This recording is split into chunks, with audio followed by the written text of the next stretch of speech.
একজন দাঈ আল্লাহ, তিনি তাবলীগের সঙ্গে সম্পৃক্ত। খুব মনোযোগ দিয়ে শুনবেন। ওনার কিছু ভিডিও দেখে আই এম রিয়েলি শকড, মানে একটা অবাক করা বিষয়। উনি একজন আমাদের মতো দাঈ আল্লাহ, দাঁড়িয়ে আছে, টুপি আছে, ওনার মতো একজন মানুষকে আমি দেখলাম।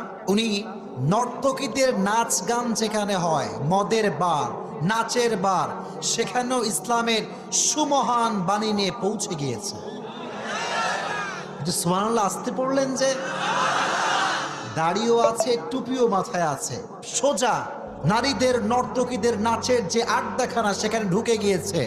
সব নারীরা অশ্লীল পোশাক পরিহিতা, যখন দেখতে পাচ্ছে মদের বার যেখানে নারীদের সয়লাভ, একজন হুজুর মানুষ, মাওলানা মানুষ দাড়ি টুপি পরে এখানে কেন আসছে, সব একত্রিত হয়ে গিয়েছে। কেন আপনি এসেছেন এখানে? Why you came here? কেন আসছেন? উনি ছোট্ট একটা মাইক নিলেন, ইসলামের কথাগুলোকে এতটা ন্যাচারালি প্রেজেন্ট করলেন, সুন্দর করে সাবলীল ভাষায় উপস্থাপন করলেন, প্রত্যেকটা নারীর কলিজায় গিয়ে কথাগুলো আঘাত করেছে।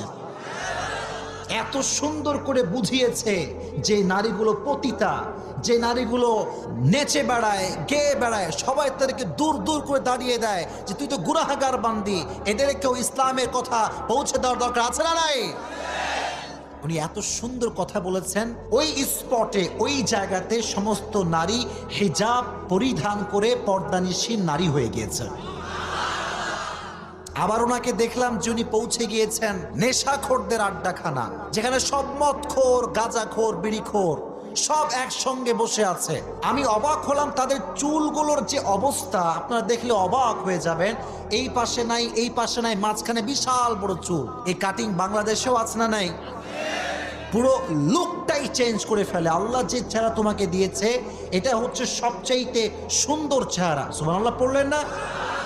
এই সমস্ত নেশাখোরদের কাছে গিয়েও তিনি ইসলামটাকে এত সুন্দর করে উপস্থাপন করেছেন যে নেশাখোররা নেশা বাদ দিয়ে, মদ বাদ দিয়ে, জুয়া বাদ দিয়ে ইসলামের পথে ফিরে এসেছে। মাশাআল্লাহ। এই জন্য আমরা তো বলি ভাই, পৃথিবীর যেই প্রান্তে হোক ইসলামের কথাগুলো পৌঁছে দেওয়ার যে দরকার, এটা আছে না নাই?